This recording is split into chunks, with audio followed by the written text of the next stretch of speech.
So good evening students. मैं स्वागत करता हूँ आप सभी का हमारे Aspire science academy Yavatmal. Admissions crash course के लिए ओपन है। ये 1 मार्च से क्रैश कोर्स शुरू होने वाला है 2025 नीट के लिए। तो अगर आप इंटरेस्टेड है तो आप ज्वाइन कर सकते हैं। और आज का हमारा टॉपिक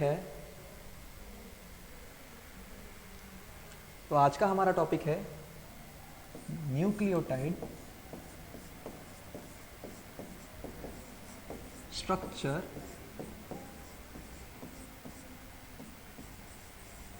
एंड बॉन्ड फॉर्मेशन।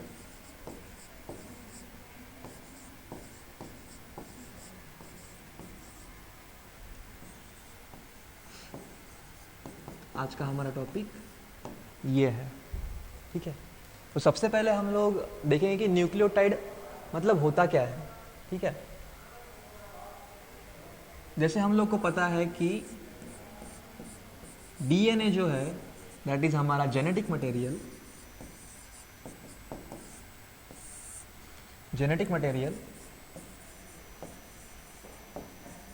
वो किससे बना होता है? वो बना होता है हमारे न्यूक्लियोटाइड से। न्यूक्लियोटाइड्स हमारे क्या है? न्यूक्लियोटाइड्स हमारे मोनोमर्स है जो एक्ट करते हैं हमारे पॉलीमर फॉर्मेशन के लिए। पॉलीमर मतलब हमारा डीएनए। सो स्मॉल मोनोमर्स से बनेगा हमारा डीएनए, ठीक है। सो ये 1 2 3 4 5 6 7, सो ये छोटा जो सब यूनिट है इसको हम लोग मोनोमर बोलेंगे। और जैसे यहाँ पे मैंने दिया है, ये एक पूरा न्यूक्लियोटाइड स्ट्रक्चर है जो बॉन्ड फॉर्मेशन के बाद ऐसा फॉर्म होगा। तो ऐसे मोनोमर्स जब बहुत सारे ज्वाइन हो जाएंगे तब वो क्या बनाएंगे? एक डीएनए का पॉलीमर बनाएंगे। ओके, सो डीएनए क्या है? पॉलीमर। और छोटे छोटे न्यूक्लियोटाइड्स, ये मोनोमर्स क्या है? ये छोटे छोटे जो सब यूनिट्स है वो क्या है? हमारे न्यूक्लियोटाइड्स है जो कि डीएनए का मोनोमर है। तो अभी हम लोग देखने वाले हैं कि कंपोनेंट्स क्या होते हैं न्यूक्लियोटाइड के। जैसे हम लोग को डीएनए पता चल गया, डीएनए हमारा जेनेटिक मटेरियल है जो न्यूक्लियोटाइड से बना होता है। डीएनए की वजह से ही हमारे सारे हमारा बॉडी फॉर्म डिसाइड होता है। हमारे बॉडी में क्या प्रोटीन्स बनेंगे, क्या कैसे फंक्शन करेंगे, ये सब डिसाइड कौन करता है? हमारा डीएनए करता है। और डीएनए को अगर न्यूक्लियोटाइड्स बनाते हैं तो आप समझ सकते हैं कि न्यूक्लियोटाइड्स कितने इंपॉर्टेंट है। तो अभी हम लोग क्या देखेंगे? सबसे पहले तो हम लोग देखेंगे डीएनए होता कहाँ पे, लोकेशन क्या होती है डीएनए की, ठीक है। तो अगर ये हमारा सेल है और ये हमारा सेल के अंदर न्यूक्लियस है, तो ये क्या रहेगा? हमारा DNA. This is cell, this is nucleus, और ये है न्यूक्लियस के अंदर का डीएनए। सो डीएनए की लोकेशन पता चल गई। डीएनए कहाँ रहता है? न्यूक्लियस के अंदर रहता है। तो अभी हम लोग देखेंगे कंपोनेंट्स क्या होते हैं न्यूक्लियोटाइड्स के। न्यूक्लियोटाइड्स कितने इंपॉर्टेंट है मैंने आपको बता ही दिया है। तो अभी हम लोग देखेंगे कंपोनेंट्स क्या होते हैं न्यूक्लियोटाइड के। तो 3 कंपोनेंट्स होते हैं न्यूक्लियोटाइड के। First one is deoxy ribose sugar, ठीक है। सेकेंड होता है हमारा फॉस्फोरिक एसिड, फॉस्फेट ग्रुप भी बोल सकते हैं हम उसे, फॉस्फेट ग्रुप। और थर्ड हमारा कंपोनेंट है, उससे हम लोग क्या बोलेंगे? Nitrogenous base. नाइट्रोजिनस बेस, ठीक है। हम सीरियली जाएंगे। पहले हम लोग डीऑक्सीराइबोज देखेंगे, फिर हम लोग फॉस्फेट ग्रुप देखेंगे, फिर हम लोग नाइट्रोजनस बेस देखेंगे। तो सबसे पहले हम लोग देखेंगे हमारा डीऑक्सीराइबोज शुगर कैसा होता है और क्या होता है। तो डीऑक्सीराइबोज शुगर में एक बीच में होगा ऑक्सीजन, ये कार्बन और ये कार्बन। सो ये carbon number 1, carbon number 2, carbon number 3 और कार्बन नंबर 4। और रिंग के बाहर होता है एक कार्बन जिससे OH भी ज्वाइन होता है, ठीक है। तो ये है हमारा पेंटोज शुगर। और इसे हम लोग डीऑक्सीराइबोज क्यों बोलते हैं? क्योंकि सेकेंड प्राइम पे क्या होता है? नॉर्मली सेकेंड प्राइम पे राइबोज शुगर के ऑक्सीजन होता है। अगर हम लोग बस राइबोज शुगर बोलेंगे तो ये हो गई हमारी राइबोज शुगर। राइबोज शुगर के सेकेंड प्राइम पे ऑक्सीजन मतलब OH ग्रुप होता है, दिस इज राइबोज शुगर। ये कहाँ प्रेजेंट होती है? RNA में प्रेजेंट होती है। लेकिन DNA में क्या प्रेजेंट होती है? डीऑक्सीराइबोज शुगर, मतलब सेकेंड प्राइम पे यहाँ पे बस हाइड्रोजन रहेगा, ऑक्सीजन नहीं रहेगा। क्योंकि वाई दिस इज सो? क्योंकि ऑक्सीजन क्या बनाता है? हमारे DNA को ससेप्टिबल बनाता है, मतलब रिएक्टिव बनाता है। और हमें क्या चाहिए कि हमारा DNA मटेरियल क्या रहे? स्टेबल रहे।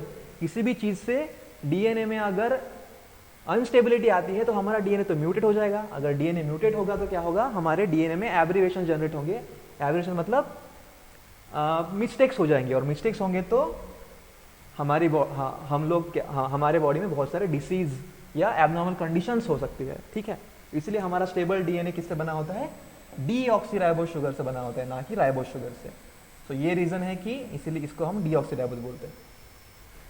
अब हम लोग जाएंगे हमारे सेकेंड कंपोनेंट पे। सेकेंड कंपोनेंट क्या है हमारा? सेकेंड कंपोनेंट है phosphate group.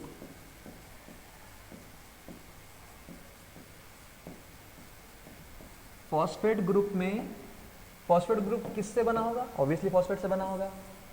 P double bond O, OH, एक और OH और एक और OH। ये इनऑर्गेनिक एसिड है जिसे हम लोग फॉस्फोरिक एसिड बोलते हैं। ये हमारा सेकेंड कंपोनेंट है। और हमारा थर्ड कंपोनेंट जो है वो क्या है? Nitrogenous base.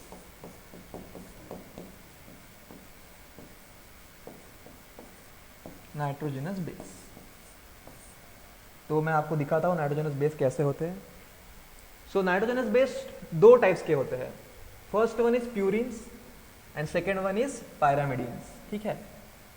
तो प्यूरिन्स कैसे होते हैं? प्यूरिन्स होते हैं हेटेरोसाइक्लिक नाइट्रोजनस कंपाउंड। हेटेरोसाइक्लिक क्यों? क्योंकि इसमें हेटेरो मतलब डिफरेंट टाइप्स के एटम्स प्रेजेंट है रिंग में, और वो साइक्लिक फॉर्म में प्रेजेंट है, इसलिए हेटेरोसाइक्लिक। और प्यूरिन्स पैरामिडिन्स क्या होते हैं? हेटेरोसाइक्लिक होते हैं। उसमें भी प्यूरिन्स क्या होते हैं? एडिनाइन और ग्वाइनिन होते हैं। और एडिनाइन और ग्वाइनिन क्या होते हैं? These are two cyclic ring structure. इसमें दो साइक्लिक रिंग स्ट्रक्चर हमको देखने को मिलेंगे। और पैरामिडिन्स में क्या होगा? बस सिंगल साइक्लिक स्ट्रक्चर हमको देखने को मिलेंगे। तो प्यूरिन्स में एडिनाइन और ग्वाइनिन आते हैं, और पैरामिडिन्स में क्या आते हैं? साइटोसिन, यूरासिल और थायमिन आते हैं। यूरासिल भी उसमें जो है वो बस RNA में प्रेजेंट होता है, DNA में प्रेजेंट नहीं होता। ये बस RNA में होता है। DNA में क्या होता है? बस एडिनाइन, ग्वानिन, साइटोसिन और थायमिन, ये चार बेसेस हमारे DNA में प्रेजेंट होते हैं। तो अभी हम लोग हमारा जो न्यूक्लियोटाइड है उसको रिप्रेजेंट करने के लिए बस एक ही कोई बेस यूज करेंगे, क्योंकि एक टाइम में एक न्यूक्लियोटाइड एक ही बेस दिखाएगा आपको, ठीक है। तो अभी हम लोग उस न्यूक्लियोटाइड के उस स्लाइड में जाएंगे जहाँ पे हम लोग न्यूक्लियोटाइड की डायग्राम बना लेते हैं। सो नाइट्रोजनस बेस आपको पता चल गया कि कितने टाइप्स के होते हैं और कैसे होते हैं। प्यूरिन्स जो होते हैं वो डबल रिंग स्ट्रक्चर होता है, और पैरामिडिन्स क्या होता है? सिंगल रिंग स्ट्रक्चर होता है। यहाँ पे हम थोड़ा सा स्ट्रक्चर ड्रॉ करेंगे एडिनाइन का रिप्रेजेंट करने के लिए। तो यहाँ पे एक नाइट्रोजन होगा, यहाँ पे एक नाइट्रोजन होगा, और यहाँ पे एक नाइट्रोजन आ जाएगा, यहाँ पे एक नाइट्रोजन आ जाएगा, और यहाँ डबल बॉन्ड होगा, यहाँ पे एक हाइड्रोजन होगा, यहाँ पे एक हाइड्रोजन प्रेजेंट होगा,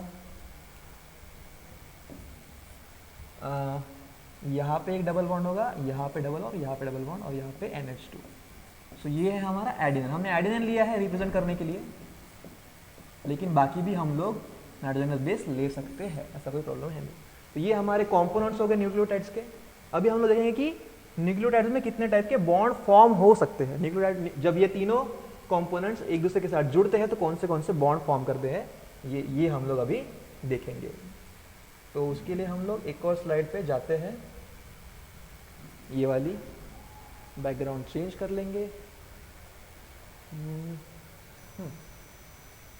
ठीक है।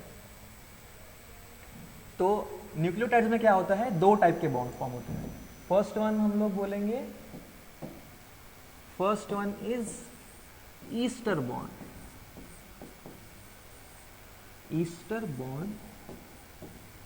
And second one is glycosidic bond. Ester bond किसमें प्रेजेंट रहेगा? Ester bond is present between sugar molecule, जो हमारा डीऑक्सीराइबो शुगर है वो, प्लस हमारा फॉस्फेट ग्रुप, प्लस फॉस्फेट। और ग्लाइकोसिडिक बॉन्ड प्रेजेंट रहेगा हमारा शुगर मॉलिक्यूल और nitrogenous base, nitrogen base. Nitrogenous base can be anything, purine pyrimidine में जो भी हो सकता है वो हो सकता है। ये रहा हमारा नाइट्रोजन बेस। तो अभी हम लोग स्टार्ट करते हैं हमारे फर्स्ट बॉन्ड से, दैट इज ईस्टर बॉन्ड। इसको मिटा देंगे हम लोग। शुगर का एक मॉलिक्यूल हम लोग यहाँ पे ड्रॉ कर लेंगे सबसे पहले।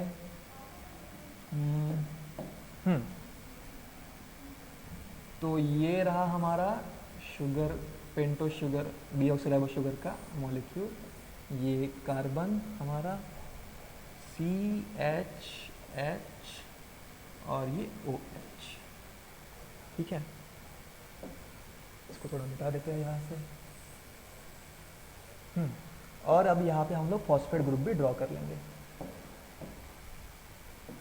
POH डबल बॉन्ड O, यहाँ पे एक और OH ग्रुप और यहाँ पे एक और OH ग्रुप। तो जब इन दोनों में बॉन्ड फॉर्म होता है तब हमें पता है कि ईस्टर बॉन्ड एसिड और अल्कोहल के बीच में फॉर्म होता है। यहां पे हमारा एसिड कौन है? हमारा एसिड है यहाँ पे phosphoric acid, this is our acid. And ये ग्रुप क्या है हमारा? ये OH ग्रुप, ये हमारा अल्कोहल है, अल्कोहल। जब इन दोनों के बीच में बॉन्ड फॉर्म होगा तब क्या जाएगा? हमारा जो एसिड है वो हमें OH देगा और हमारा अल्कोहल से क्या जाएगा? H जाएगा। तो यहां से जब OH और यहां से जब H जाएगा, H2O का रिमूवल हो जाएगा, तब हमें ईस्टर बॉन्ड देखने को मिलेगा, ठीक है। ये ओके, सॉरी,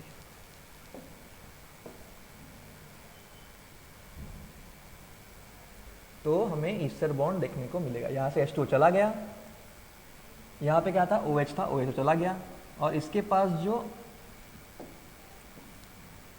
O था वो यहां पे रह गया। मतलब अल्कोहल के पास का O और ये फॉस्फेट ने जब बॉन्ड फॉर्म कर लिया तो यहाँ पे क्या, कौन सा बॉन्ड फॉर्म हो गया? ईस्टर बॉन्ड फॉर्म हो गया। तो एसिड से क्या गया? OH, यहां से OH चला गया और यहां से H चला गया और हमें ईस्टर बॉन्ड मिल गया, ठीक है। सो इस तरह क्या बना? हमारा फर्स्ट बॉन्ड बना जो कि ईस्टर बॉन्ड था।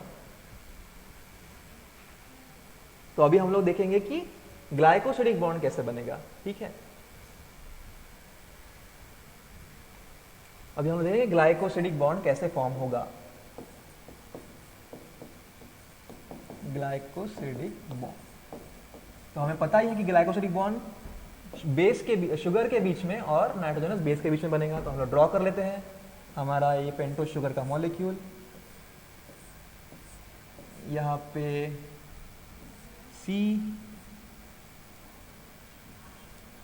यहाँ पे हम लोग पूरा के पूरा ही ड्रॉ करना पड़ेगा अलॉन्ग विथ हमारा ईस्टर बॉन्ड, ओके। तो ईस्टर बॉन्ड भी हम लोग यहाँ पे ड्रॉ कर लेंगे ताकि आपको पूरा आइडिया मिल सके कि एंड में स्ट्रक्चर दिखने कैसे वाला है। ये हो गया, यहाँ पे CH, ये O, ये P bond OH, double bond O, bond OH, ठीक है। ये डबल बॉन्ड अच्छे से बना लेता हूँ, P डबल बॉन्ड OH। तो ये ऑलरेडी ईस्टर बॉन्ड फॉर्म हो चुका है। अभी हम लोग यहाँ पे क्या बनाएंगे? एक नाइट्रोजनस बेस बनाएंगे, ठीक है, जैसे हमने पहले बनाया था। एडिनाइन बनाएंगे हम लोग यहाँ पे। आप कौन सा भी ले सकते हैं, आपके ऊपर है वो। ये नाइट्रोजन, वन मोर नाइट्रोजन, यहाँ पे डबल बॉन्ड होगा, यहाँ पे H होगा, इसके ऊपर एक NH2 ग्रुप भी प्रेजेंट रहेगा और ये कॉन्जुगेशन में होगा, ठीक है। तो जब ये यहाँ से हाइड्रोजन का बॉन्ड ब्रेक होता है तो क्या होगा? ये नाइट्रोजन बॉन्ड फॉर्म करेगा फर्स्ट प्राइम कार्बन के साथ, मतलब ये नाइट्रोजन बॉन्ड फॉर्म करेगा फर्स्ट प्राइम कार्बन के साथ, ये फर्स्ट, सेकंड, थर्ड, फोर्थ और फिफ्थ। फिफ्थ प्राइम पे क्या हुआ था हमारा, इस फिफ्थ प्राइम कार्बन के साथ फॉस्फेट ने क्या बनाया था, ईस्टर बॉन्ड बनाया था, और यहाँ पे फर्स्ट प्राइम कार्बन के साथ नाइट्रोजन क्या बना रहा है, N और C के बीच में ग्लाइकोसिडिक बॉन्ड का फॉर्मेशन हो रहा है, ग्लाइकोसिडिक बॉन्ड बन रहा है। और इस पूरे मॉलिक्यूल को हम लोग क्या बोलेंगे, जिसमें हमारा ग्लाइकोसिडिक बॉन्ड, ईस्टर बॉन्ड दोनों इंक्लूडेड है, उसको हम लोग हमारा मेन कंपोनेंट है, जो मतलब न्यूक्लियोटाइड। ठीक है, तो इसी स्ट्रक्चर को हम लोग क्या बोलते हैं, न्यूक्लियोटाइड बोलते हैं। मैं ये सब इरेज करता हूँ ताकि आपको एक अच्छे से स्ट्रक्चर दिख सके न्यूक्लियोटाइड का, और रेफरेंस के लिए भी मैंने स्ट्रक्चर रखा है, मैं वो भी आपको दिखा देता हूँ। तो ये है हमारा न्यूक्लियोटाइड का एक पूरा मोनोमर, जो बाद में जाके क्या बनाएगा, एक बड़ा सा पॉलीमर बनाएगा डीएनए का। ठीक है, ये ऐसे हमने स्ट्रक्चर बनाया है। अभी हम लोग, हाँ, तो ये था हमारा रेफरेंस स्ट्रक्चर। तो इसमें ये जो है, ये क्या है हमारा, ये हमारा है शुगर मॉलिक्यूल, ये हमारा है एडेनाइन वाला, और ये हमारा फॉस्फेट ग्रुप। आप देख सकते हैं जैसे वहां बनाया था वो ये वाला भी वैसे ही है, बस ये एक विजुअल आइडिया देने के लिए था आपको। ठीक है, और ये स्ट्रक्चर जो न्यूक्लियोटाइड का हमने बनाया है वो क्या करेगा, समझ लीजिए ये थायमीन है, हमने वहां पे एडेनाइन लिया था, जैसे ये एडेनाइन है, ये शुगर है, और ये हमारा फॉस्फेट है, ये हमारा एक न्यूक्लियोटाइड है। अगर इस न्यूक्लियोटाइड के एडजेसेंट पे हम लोग देखेंगे तो एक और न्यूक्लियोटाइड इससे बॉन्ड बना रहा है, तो ये क्या हो गया, एक और ईस्टर बॉन्ड, और यहाँ पे भी एक ईस्टर बॉन्ड है, तो क्या बन रहा है, यहाँ पे फॉस्फोडाई ईस्टर बॉन्ड बन रहा है। ठीक है, दो ईस्टर बॉन्ड का फॉर्मेशन हो रहा है यहाँ पे, इसीलिए हम लोग इसको क्या बोलेंगे, फॉस्फोडाई ईस्टर। ये कैसे बनेगा ये हम लोग अगले लेक्चर में देखने वाले हैं। तो ये हो गया एक बेस का अपने एडजेसेंट बेस के साथ बॉन्ड, लेकिन और ये एक लंबा जो ये लंबी जो चेन है, ये क्या है, एक सिंगल स्टैंडर्ड डीएनए है।